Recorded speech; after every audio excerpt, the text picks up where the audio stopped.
अब देखो यार, अगर तुम लोग क्रिस जेरिको के फैन हो तो ये वीडियो तुम्हारे लिए होने वाली है, क्योंकि एईडब्ल्यू के अंदर जेरिको का कॉन्ट्रैक्ट जल्द ही ओवर होने वाला है। डैनियल गार्सिया के एनजेपीडब्ल्यू पर डेब्यू को लेकर डैनियल गार्सिया का काफी बड़ा स्टेटमेंट आ रहा है। एईडब्ल्यू में शेल्टन बेंजामिन के डेब्यू के रियल रीजन को लेकर शेल्टन बेंजामिन ने काफी बड़ा खुलासा कर दिया है। तो गाइज वहीं रिकोसेट की वाइफ समंथा के एईडब्ल्यू ज्वाइन करने को लेकर बैक स्टेज से बहुत बड़ी अपडेट आ रही है। तो गाइज चलिए बिना किसी देरी के शुरू करते हैं इस वीडियो को। और सबसे पहली बात करेंगे डब्ल्यूडब्ल्यूई की Monday night raw ring announcer Samantha Irwin की। वेल गाइज ये बात तो हम सभी लोगों को मालूम है, डब्ल्यूडब्ल्यूई के अंदर पिछले कुछ सालों से रिकोसेट की वाइफ समंथा यहाँ पर डब्ल्यूडब्ल्यूई के ऊपर अनाउंसर के तौर पर काम कर रही गए और काफी सारे लोग उन्हें यहाँ पर डब्ल्यूडब्ल्यूई के अंदर one of the all time greatest ring announcer मानते गए। और डब्ल्यूडब्ल्यूई के अंदर यहाँ पर समंथा के काफी ज्यादा पॉपुलर होने के बाद भी आज यहाँ पर मंडे नाइट रॉ के लाइव जाने के कुछ घंटों पहले समंथा यहाँ पर सोशल मीडिया के ऊपर ऑफिशियली ये अनाउंस करती गए कि वो यहाँ पर डब्ल्यूडब्ल्यूई कंपनी को लीव कर रहे गए। और समंथा यहाँ पर डब्ल्यूडब्ल्यूई के ऑन स्क्रीन और बैक स्टेज के लोगों को थैंक यू करते हुए ऑफिशियली ये कंफर्म करते गए कि अब यहाँ पर वो डब्ल्यूडब्ल्यूई के ऊपर काम नहीं करेंगी। और यही समंथा के इस अनाउंसमेंट के बाद सुबह से ही पूरा सोशल मीडिया हिल चुका है, क्योंकि काफी सारे लोगों को ये समझ में नहीं आ रहा है कि समंथा के दिन पर दिन इतने ज्यादा पॉपुलर होने के बाद भी वो यहाँ पर डब्ल्यूडब्ल्यूई को क्यों लीव कर रही गए। वेल समंथा के रेजिग्नेशन के अनाउंस करने के बाद फाइटफुल सेलेक्ट ने सबसे पहले तो ये कंफर्म किया कि डब्ल्यूडब्ल्यूई के अंदर समंथा को लेकर किसी तरह की कोई भी हीट नहीं गए और कंपनी यहाँ पर समंथा को काफी ज्यादा पसंद करती थी। और जहां तक बात रही समंथा की कंपनी को लीव करने की, तो समंथा ने खुद यहाँ पर सामने से डब्ल्यूडब्ल्यूई कंपनी से रिक्वेस्ट की है कि उन्हें यहाँ पर कंपनी से बाहर किया जाए। और डब्ल्यूडब्ल्यूई ने समंथा को फायर ना करके बल्कि समंथा ने खुद यहाँ पर डब्ल्यूडब्ल्यूई को क्विट किया है और वो यहाँ पर पॉसिबली रेसलिंग बिजनेस के बाहर अब यहाँ पर किसी और फील्ड के अंदर उनका करियर आजमाने वाले गए। गाइस वहीं सेम टाइम पर फाइटफुल ने यह भी कंफर्म किया है कि समंथा के डब्ल्यूडब्ल्यूई से बाहर जाने के बाद अब इस चीज के भी अच्छे खासे चांसेस है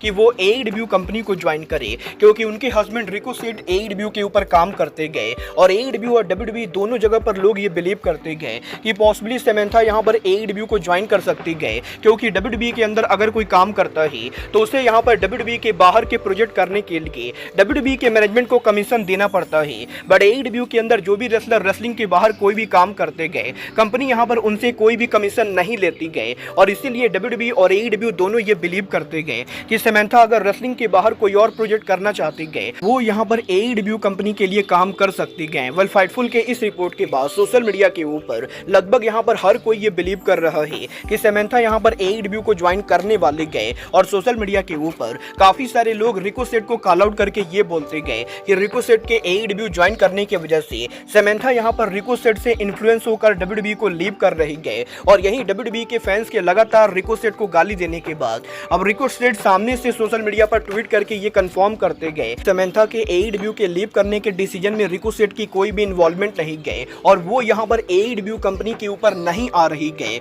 और अब ये देखना दिलचस्प होने वाला है कि रिकोसेट ने जब सामने से ट्वीट करके ये कंफर्म किया है कि समंथा एईडब्ल्यू पर नहीं आ रही गए तो वो यहाँ पर सच में आगे क्या करती गए। बट आप यहाँ पर समंथा को एईडब्ल्यू के ऊपर देखना चाहते हो या नहीं, आप लोग मुझे कमेंट करके बताएंगे। बट गाइस चलिए फिलहाल आगे बढ़ते और बात करते हैं एईडब्ल्यू सुपरस्टार डैनियल गार्सिया की। गाइस यहाँ पर ये बात तो हम सभी लोगों को मालूम है कि डैनियल गार्सिया एईडब्ल्यू के ऊपर वापस आ चुके गए और वो यहाँ पर एईडब्ल्यू की one of the main story line के ऊपर काम कर रहे गए। और यही गार्सिया के एईडब्ल्यू पर रिटर्न होने के बाद अब डैनियल गार्सिया ने फाइनली ये रिवील कर दिया है कि डैनियल गार्सिया ने एईडब्ल्यू को लीव करके एनएक्सटी को क्यों नहीं ज्वाइन किया और वो यहाँ पर एईडब्ल्यू कंपनी के साथ कंटिन्यू क्यों कर रहे गए। गाइस यहाँ पर इस हफ्ते गार्सिया के इंटरव्यू के अंदर डैनियल गार्सिया एईडब्ल्यू कंपनी के अंदर उनकी लॉयल्टी को प्रूफ करने को लेकर बात करते गए और गार्सिया ये बोलते गए कि टोनी खान ने डैनियल गार्सिया के ऊपर काफी ज्यादा ट्रस्ट किया है और इसीलिए यहाँ पर गार्सिया टोनी खान के साथ लॉयल रहना चाहते गए। बट इसके अलावा यहाँ पर एईडब्ल्यू कंपनी के साथ री-साइन करने का रीजन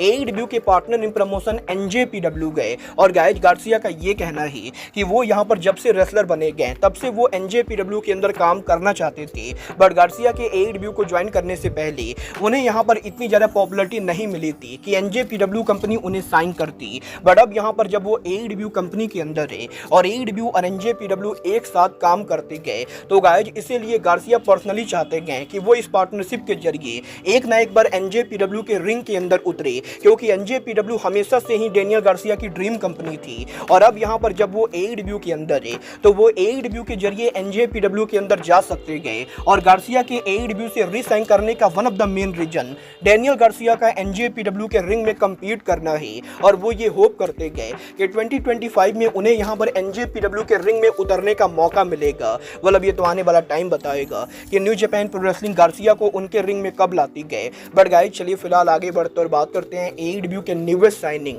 शेल्टन बेंजामिन की। बात करें अगर यहाँ पर बेंजामिन की तो गाइस ये बात तो हम सभी लोगों को मालूम है, बेंजामिन के WWE को लीव करने के बाद इस चीज को लेकर तगड़ी रूमर थी कि शेल्टन बेंजामिन MLW या TNA के ऊपर जा सकते गए। बट अब यहाँ पर जब बेंजामिन AEW के ऊपर आ चुके गए तो बेंजामिन ने फाइनली ये रिवील कर दिया है कि वो यहाँ पर एक्चुअल में किस कंपनी को ज्वाइन करना चाहते थे। गाइस यहाँ पर बेंजामिन ने ये कंफर्म किया है कि उनके WWE को लीव करने के बाद सबसे पहले MLW रेसलिंग के द्वारा बेंजामिन को साइन करने की कोशिश की गई थी और MLW ने बेंजामिन को काफी बढ़िया ऑफर दिया था। बट इसके बाद यहाँ पर TNA रेसलिंग के द्वारा भी शेल्टन बेंजामिन को अप्रोच किया गया था और क्योंकि TNA के अंदर बेंजामिन पहले भी काम कर चुके गए तो वो यहाँ पर TNA पर जाने को लेकर भी ओपन थे। बट गाइस यहाँ पर क्योंकि बेंजामिन के करियर के अंदर अब ज्यादा टाइम नहीं बचा है तो इसीलिए बेंजामिन यहाँ पर TNA या MLW को ज्वाइन ना करके बल्कि किसी ऐसी कंपनी को ज्वाइन करना चाहते थे जिस कंपनी की रीच यहाँ पर WWE के लेवल के ऊपर हो। और गाइस क्योंकि AEW company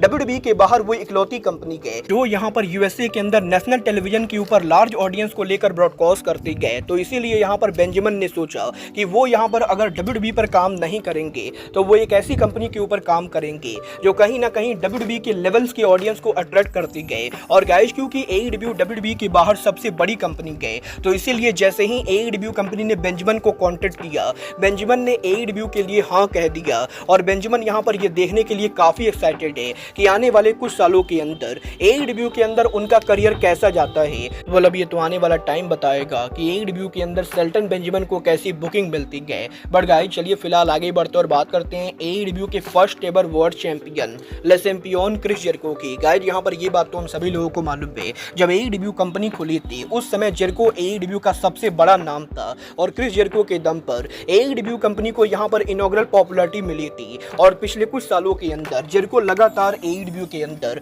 one of the main story line में काम कर रहे गए। बट अब यहाँ पर AEW में जेरिको के कॉन्ट्रैक्ट को लेकर फाइटफुल की तरफ से इंटरेस्टिंग रिपोर्ट सामने आ रही गए। गाइड यहाँ पर फाइटफुल सेलेक्ट ने यह कंफर्म किया है कि 2022 में जेरिको के कॉन्ट्रैक्ट के ओवर होने के बाद जेरिको ने AEW से 3 साल का कॉन्ट्रैक्ट साइन किया था और गाइड AEW में जेरिको के 3 साल के कॉन्ट्रैक्ट के साइन करने के बाद अब अगले साल 2025 के एंडिंग के ऊपर जेरिको का कॉन्ट्रैक्ट ओवर होने वाला है। और गाइड यहाँ पर ये देखना बहुत ही दिलचस्प होगा कि 2025 के एंडिंग पर जब जेरिको का कॉन्ट्रैक्ट ओवर होता है तो टोनी खान जेरिको को जो नया ऑफर देते गए वो ऑफर यहाँ पर AEW का मल्टी मिलियन एक्चुअल कॉन्ट्रैक्ट होता है या फिर टोनी खान स्टिंग की तरह जेरिको को भी लीजेंड या पार्ट टाइम कॉन्ट्रैक्ट के अंदर साइन करते गए। अब ये तो आने वाला टाइम बताएगा कि Tony Khan next year Jericho को री साइन करेंगे भी या नहीं। और अगर यहाँ पर टोनी खान साइन करते गए तो टोनी खान जेरिको को कितना पे करते गए। आपको क्या लगता है AEW को जेरिको को री साइन करना चाहिए या नहीं?